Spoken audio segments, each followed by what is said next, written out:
നമസ്കാരം. ഗുണകർമ്മം ഈ വാക്കുകളൊക്കെ നമ്മൾ കേട്ടിട്ടുണ്ടാവും അല്ലേ? പക്ഷേ ഇതിന് ആധുനിക ന്യൂറോ സയൻസുമായി ബന്ധിപ്പിച്ച് ചിന്തിച്ചിട്ടുണ്ടോ?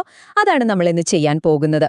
പുരാതനമായ ഒരു ആശയത്തെ പുതിയ ശാസ്ത്രത്തിന്റെ കണ്ണിലൂടെ ഒന്ന് നോക്കിക്കാണുകയാണ്. നമ്മുടെ തലച്ചോറും സ്വഭാവവും കഴിവുകളും തമ്മിലുള്ള ആ ഒരു അത്ഭുതകരമായ ബന്ധം, അതിനെക്കുറിച്ചാണ് ഈ വിശകലനം. അപ്പം നമുക്ക് നേരെ വിഷയത്തിലേക്ക് കടന്നാലോ? തുടങ്ങുന്നതിന് മുൻപ് തന്നെ ഒരു വളരെ പ്രധാനപ്പെട്ട കാര്യം പറയാം. നമ്മളിവിടെ സംസാരിക്കുന്നത് ജാതിയെക്കുറിച്ചല്ല, ആ ഒരു പരമ്പരാഗത കാഴ്ചപ്പാടേ അല്ല, മറിച്ച് ഇതിന്റെ മൂലഗ്രന്ഥങ്ങളിൽ പറയുന്നത് പോലെ ഓരോരുത്തരുടെയും കഴിവുകളെക്കുറിച്ചാണ്. അതായത് അവരുടെ ഫങ്ഷണൽ ക്വാളിറ്റീസ് അല്ലെങ്കിൽ പ്രവർത്തനപരമായ ഗുണങ്ങളെക്കുറിച്ചുള്ള ഒരു പുതിയ കാഴ്ചപ്പാടാണ് നമ്മൾ നോക്കുന്നത്. അപ്പോൾ നമ്മൾ എങ്ങനെയാണ് ഈ വിഷയം മനസ്സിലാക്കാൻ പോകുന്നതെന്നല്ലേ? ആദ്യം ഗുണകർമ്മങ്ങളെക്കുറിച്ചൊരു പുതിയ രീതിയിൽ ചിന്തിക്കും. പിന്നെ 4 തരം ചിന്താരീതികളെക്കുറിച്ച് പഠിക്കും. അതിനുശേഷം നമ്മുടെ തലച്ചോറും ശരീരത്തിലെ സൂക്ഷ്മാണുക്കളും തമ്മിലുള്ളൊരു ഇൻട്രസ്റ്റിംഗ് കണക്ഷൻ നോക്കും. പിന്നെ സന്തുലിതാവസ്ഥയുടെ ശാസ്ത്രം, ജനിതകത്തിനപ്പുറമുള്ള കാര്യങ്ങൾ, അവസാനം ഇതെല്ലാം എങ്ങനെ നമ്മുടെ ജീവിതത്തിൽ ഒന്നിച്ചു കൊണ്ടുവരാം എന്ന് നമ്മൾ ചർച്ച ചെയ്യും. ശരി, അപ്പൊ നമ്മുടെ ആദ്യത്തെ ഭാഗം ഗുണകർമ്മങ്ങളെ നമുക്കൊരു പുതിയ രീതിയിൽ വായിച്ചെടുക്കാം. ഇവിടെ നമ്മൾ ജനനം കൊണ്ടുള്ള അവകാശങ്ങളെക്കുറിച്ചല്ല സംസാരിക്കുന്നത്, മറിച്ച് നമ്മുടെ ഓരോരുത്തരുടെയും തലച്ചോറിന്റെ അവസ്ഥകളെക്കുറിച്ചാണ്. അപ്പോ എന്താണ് ഈ വർണ്ണം എന്നതുകൊണ്ട് യഥാർത്ഥത്തിൽ ഉദ്ദേശിക്കുന്നത്? ഭഗവത്ഗീത പോലുള്ള ഗ്രന്ഥങ്ങൾ നോക്കിയാൽ അതൊരു സാമൂഹിക തട്ടായിട്ടല്ല പറഞ്ഞു വച്ചിരിക്കുന്നത്. മറിച്ച് ഓരോ വ്യക്തിയുടെയും ഗുണം, കർമ്മം, സ്വഭാവം, അതായത് അവരുടെ ഉള്ളിലുള്ള കഴിവുകൾ, അവർ ചെയ്യുന്ന പ്രവൃത്തികൾ, അവരുടെ പ്രകൃതം, ഇതിനെയൊക്കെ അടിസ്ഥാനമാക്കിയുള്ള ഒരു ന്യൂറോ ബിഹേവിയറൽ സ്പെഷ്യലൈസേഷൻ. ലളിതമായി പറഞ്ഞാൽ തലച്ചോറുമായി ബന്ധപ്പെട്ട ഒരു സ്വാഭാവിക കഴിവ്. ഓക്കെ, അടുത്ത ഭാഗത്തേക്ക് കടക്കാം. ഇവിടെയാണ് നമ്മൾ 4 തരം കോഗ്നിറ്റീവ് ആർക്കിടൈപ്പുകളെക്കുറിച്ച് സംസാരിക്കാൻ പോകുന്നത്. എന്താണ് ഈ ആർക്കിടൈപ്പ്? സിമ്പിളായി പറഞ്ഞാൽ നമ്മുടെ എല്ലാവരുടെയും മനസ്സിൽ പ്രവർത്തിക്കുന്ന 4 അടിസ്ഥാനപരമായ ചിന്താരീതികൾ, അല്ലെങ്കിൽ ഓപ്പറേറ്റിംഗ് മോഡുകൾ എന്ന് പറയാം. ഇനി വരുന്നത് വളരെ ഇൻട്രസ്റ്റിംഗ് ആയൊരു കാര്യമാണ്. നോക്കൂ, പണ്ടത്തെ ആ 4 ആശയങ്ങളെ ഇന്നത്തെ ന്യൂറോ സയൻസുമായി എങ്ങനെ ബന്ധിപ്പിക്കാമെന്ന് നോക്കാം. ആദ്യത്തേത് ബ്രാഹ്മണൻ, ജ്ഞാനം, അറിവ്. ഇതിനെ നമ്മുടെ തലച്ചോറിലെ പ്രീഫ്രണ്ടൽ കോർട്ടെക്സിന്റെ ശാന്തമായ പ്രവർത്തനവുമായി കണക്ട് ചെയ്യാം. ഉയർന്ന ചിന്തകൾ വരുന്ന സ്ഥലമാണിത്. രണ്ടാമത്തേത് ക്ഷത്രിയൻ, അതായത് നേതൃത്വം, ധൈര്യം. ഇത് നമ്മുടെ വികാരങ്ങളെ നിയന്ത്രിക്കുന്ന ലിംബിക് സിസ്റ്റമായി ബന്ധപ്പെട്ടിരിക്കുന്നു, അല്ലേ? ആത്മനിയന്ത്രണം വരുന്നത് അവിടെ നിന്നാണ്. മൂന്നാമത് വൈശ്യൻ, ബിസിനസ്, സ്ട്രാറ്റജി. ഇതിനു വേണ്ടത് നല്ല വിശകലന ശേഷിയാണ്.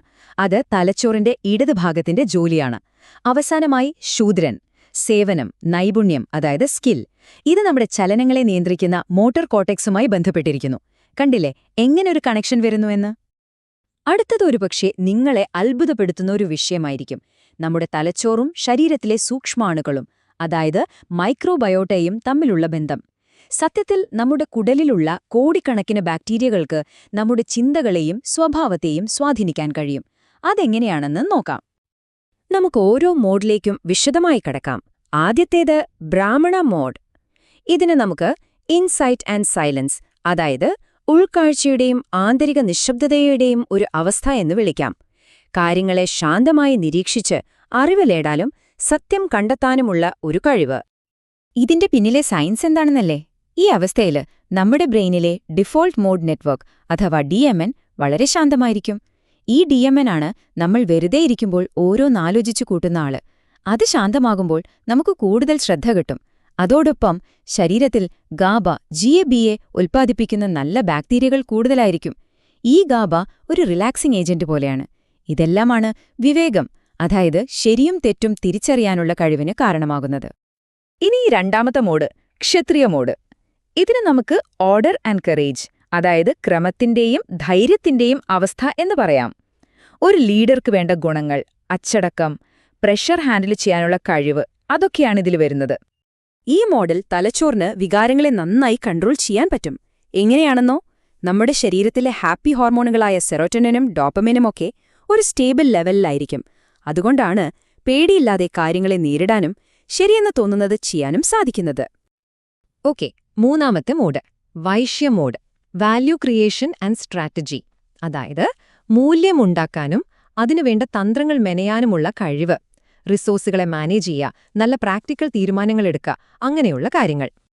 ഇവിടെ നമ്മൾ നേരത്തെ പറഞ്ഞ പോലെ തലച്ചോറിന്റെ ഇടതുഭാഗം, അതായത് അനലിറ്റിക്കൽ സ്കിൽസ് ഉള്ള ഭാഗം, ഭയങ്കര ആക്റ്റീവായിരിക്കും. നമ്മുടെ ശരീരത്തിലെ ഡോപ്പമിൻ ലെവൽ നിയന്ത്രിക്കുന്ന ചില മൈക്രോബ്സും ഇതിന് സഹായിക്കും. സംരംഭകത്വത്തിനും ഓർഗനൈസേഷണൽ സ്കില്ലിനുമൊക്കെ കാരണം ഇതാണ്. ഇനി അവസാനത്തേത് 4ാമത്തെ മോഡ്, ശൂദ്രമോഡ്, സർവീസ് ആൻഡ് സ്കിൽ. സേവനവും നൈപുണ്യവും. ഒരു ജോലിയിൽ പൂർണ്ണമായി മുഴുകി അതിൽ എക്സലൻസ് കണ്ടെത്താനുള്ള കഴിവ്, അതായത് കരകൗശലം, ടെക്നിക്കൽ സ്കിൽസ്, അങ്ങനെയുള്ളതെല്ലാം ഇതിൽ വരും. യഥാർത്ഥത്തിൽ ഒരു സ്കിൽ മാസ്റ്റർ ചെയ്യുന്നതിന്റെ സയൻസാണിത്. നമ്മൾ ഒരു ജോലിയിൽ മുഴുകുമ്പോൾ തലച്ചോറിലെ ആവശ്യമില്ലാത്ത ചിന്തകളൊക്കെ കുറയും. അതേസമയം നമ്മുടെ ശരീരത്തിന്റെ ചലനങ്ങളെയും സെൻസുകളെയും കൺട്രോൾ ചെയ്യുന്ന സെൻസറി മോട്ടോ നെറ്റ്വർക്ക് കൂടുതൽ ആക്റ്റീവാകും. ഒരു ഫ്ലോ സ്റ്റേറ്റ് പോലെ. അങ്ങനെയാണ് ഒരു ജോലിയിൽ നമ്മൾ പെർഫെക്ഷൻ നേടുന്നത്. അപ്പോ ഈ 4 മോഡുകളെക്കുറിച്ചും നമ്മൾ കേട്ടു. ഇതിൽ ഏതെങ്കിലും ഒന്നാണ് നമ്മൾ എന്നാണോ അർത്ഥം? ഒരിക്കലുമല്ല. യഥാർത്ഥത്തിൽ പ്രധാനം ഇവയെല്ലാം തമ്മിലുള്ള ഒരു ബാലൻസാണ്. അതാണ് സന്തുലിതാവസ്ഥയുടെ ശാസ്ത്രം. നമ്മുടെ തലച്ചോറിന്റെ 2 ഭാഗങ്ങളെയും ഒരുമിച്ച് പ്രവർത്തിപ്പിച്ച് ഈ 4 കഴിവുകളെയും എങ്ങനെ ഒന്നിച്ചുകൊണ്ടുവരാമെന്ന് നോക്കാം. നമുക്കെല്ലാവർക്കും അറിയാവുന്ന പോലെ നമ്മുടെ തലച്ചോറിന് 2 ഭാഗങ്ങളുണ്ട്, അല്ലേ? ലെഫ്റ്റ് ബ്രെയിൻ കൂടുതലും ലോജിക്, ഭാഷ, പ്ലാനിംഗ് അങ്ങനെയുള്ള കാര്യങ്ങൾക്കാണ്. റൈറ്റ് ബ്രെയിൻ ആകട്ടെ ക്രിയേറ്റിവിറ്റി, ഇൻറ്റ്യൂഷൻ, ഇമോഷൻസ് ഇവയുടെ ഭാഗത്തും. എപ്പോഴാണോ ഇവ രണ്ടും ഒരുമിച്ച് ഒരു താളത്തിൽ പ്രവർത്തിക്കുന്നത്, അപ്പോഴാണ് നമ്മുടെ യഥാർത്ഥ കഴിവ് പുറത്തുവരുന്നത്. അപ്പോൾ നമ്മൾ മനസ്സിലാക്കേണ്ട ഏറ്റവും പ്രധാനപ്പെട്ട പോയിന്റ് ഇതാണ്: ഇതിൽ ഏതെങ്കിലും ഒരു മോഡിൽ ഒതുങ്ങിക്കൂടുക എന്നതല്ല പ്രധാനം, മറിച്ച് ഈ 4 ആർക്കിടൈപ്പുകളെയും ഈ 4 കഴിവുകളെയും നമ്മുടെ ഉള്ളിൽ ഒരുമിപ്പിക്കുക, ഒരു ബാലൻസ്ഡ് മനുഷ്യനാവുക. അതാണ് യഥാർത്ഥ ലക്ഷ്യം.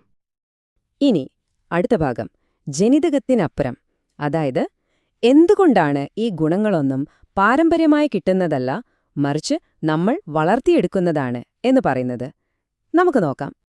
ഇന്നത്തെ ആധുനിക ജെനറ്റിക്സും ആന്ത്രപ്പോളജിയും വളരെ വ്യക്തമായൊരു കാര്യം പറയുന്നുണ്ട്.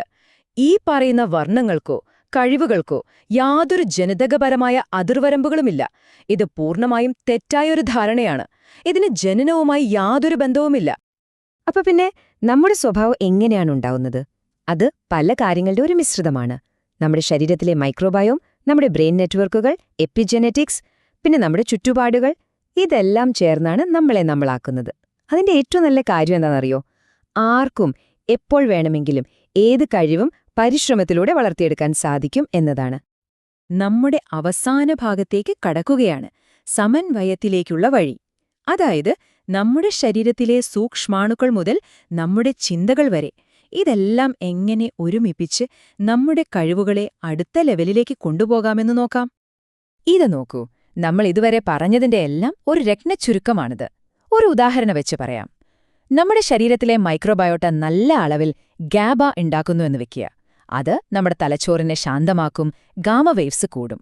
അപ്പോൾ നമ്മൾ സ്വാഭാവികമായും ബ്രാഹ്മണ മൂഡിലേക്ക് മാറും, അതായത് കൂടുതൽ ഉൾക്കാഴ്ചയുള്ള ഒരവസ്ഥയിലേക്ക്. അതിന്റെ ഫലമോ നമ്മളിൽ ജ്ഞാനം പ്രകടമാവും. കണ്ടില്ലേ ആ ഒരു ചെയിൻ റിയാക്ഷൻ? ഇതേപോലെ ഒരു പ്രോസസ്സ് തന്നെയാണ് മറ്റു 3 മോഡുകളിലും നടക്കുന്നത്. അപ്പോ ഇതെല്ലാം കേട്ട് കഴിയുമ്പോൾ നമുക്ക് നമ്മളോട് തന്നെ ചോദിക്കാനൊരു ചോദ്യമുണ്ട്. ഇപ്പോൾ ഈ നിമിഷം നിങ്ങളിൽ ഏതൊക്കെ ഗുണങ്ങളാണ് കൂടുതൽ ആക്റ്റീവായിട്ടുള്ളത്? അതിലുപരി ഈ 4 കഴിവുകളെയും ഒരുമിച്ച് കൂടുതൽ മികച്ച രീതിയിൽ എങ്ങനെ നിങ്ങൾക്ക് നിങ്ങളുടെ ജീവിതത്തിൽ സമന്വയിപ്പിക്കാൻ സാധിക്കും? ഇതൊന്ന് ചിന്തിച്ചു നോക്കൂ. ഉത്തരം നിങ്ങളുടെ ഉള്ളിൽ തന്നെയുണ്ട്.